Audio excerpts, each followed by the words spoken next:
शरीर के लिए करा, आत्मा के लिए कुछ करो, आत्मा के लिए कुछ करो। आत्मा के लिए करने के लिए क्या करना चाहिए इससे मत, ठीक है? आप लोग दोनों के लिए मैं प्रार्थना गर्छु।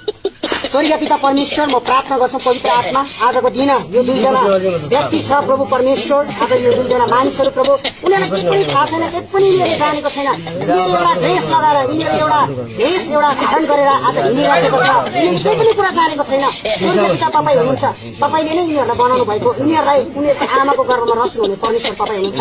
आज यो तपाईँको दासको हात यिनीहरूको शिरमा परेको छ प्रभु, आजबाट यिनीहरूको जीवनमा तपाईँले तपाईँको नाउँमा फिलिपिको 10:11 अनुसार घुँडा टेक्नुपर्छ र यिनीहरूको जिब्रोले प्रभु तपाईँको नाउँलाई स्वीकार गरेको छ। पवित्र आत्माको शक्तिमा म प्रार्थना गर्छु प्रभु परमेश्वर, तपाईँले दिनुभएको अधिकार हो। ओ परमेश्वर पिता तपाईँलाई धन्यवाद प्रभु परमेश्वर, यिनीहरूले सत्य कुरा र साँचो कुरा के हो भन्ने कुरा यिनीहरूले जान्नुपर्छ, बुझ्नुपर्छ प्रभु परमेश्वर पिता। आज यिनीहरू तपाईँको नाउँमा प्रभु यिनीहरू झुकेको छ, यिनीहरू घुँडा टेकेको छ प्रभु, तपाईँको नाउँमा म प्रार्थना गर्छु यिनीहरूको जीवनको परिवर्तन गर्नु पर्ने। धन्यवाद स्वर्गीय पिता परमेश्वर, तपाईँले यिनीहरूको जीवनमा काम गर्नुहोस् प्रभु। आजबाट प्रभु यो उनीहरूको भेषमा होइन तर आत्मिक वस्त्र यिनीहरूले पहिरन सकेको, आत्मिक जीवनमा यिनीहरू चल्न सकेको। आजसम्म यिनीहरू अन्धकारमा छ, तपाईँले भन्नुभयो जसले मलाई पछ्याउँछ र त्यसले जीवनको जीवनको बिना गरेको छ। आज तपाईँलाई साँचो